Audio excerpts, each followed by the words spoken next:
បាទសួស្តីបងប្អូនសិស្សានុសិស្សទាំងអស់ជាទីមេត្រីបាទនៅក្នុងវីដេអូនេះខ្ញុំបាទសូមលើកយកពាក្យសូដូចនឹងពាក្យផេះបាទ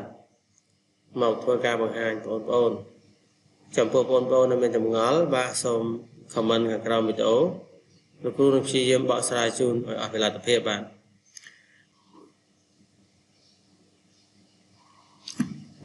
អញ្ចឹងទេដើម្បីកុំឲ្យខាតពេលវេលាយូរបាទសូមរីករាយតាមដានដូចតទៅបាទទី1ពាក្យផេះដែលសរសេរផរសអេសយើងអានថាផេះណពេជ្ជនាម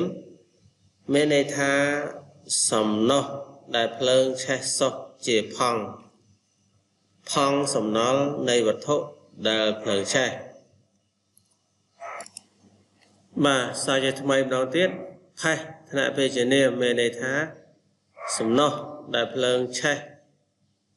សុះជាផង់សំណល់នៃវត្ថុដែលភ្លើងឆេះចឹងអស់លោកស្រីប្រកាសជាខ្ជិលជាយល់ហើយណាថាផេះនឹងជាអ្វីចឹងនៅពេលដែលយើងដុតភ្លើងហើយឆេះអស់អ្វីដែលសល់សឬក៏ខ្មៅហ្នឹងអាហ្នឹងហើយហុយបាទហុយហ្នឹងអាហ្នឹងគឺផេះហើយបាទឧទាហរណ៍ដូចជាកំជិលអាំងផេះកំជិលអាំងផេះនេះនិយាយពីមនុស្សខ្ជិលបាទងើបមកឡើងអាំងភ្លើង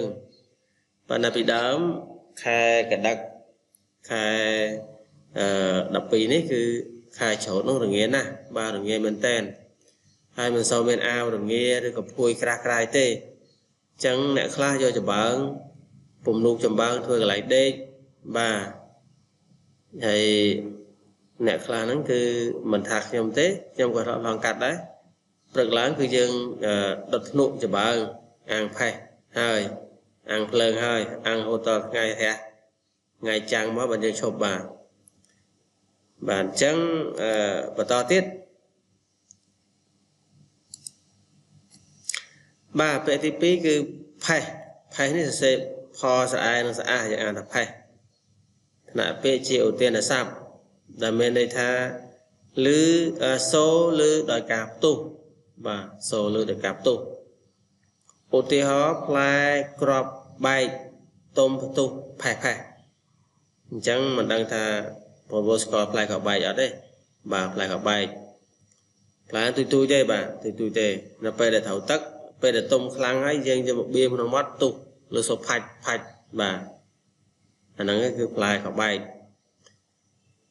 អញ្ចឹងតកតងជាមួយនឹងការបង្ហាញរបស់ខ្ញុំនៅពេលនេះបាទសូមចាប់តែប៉ុណ្ណេះ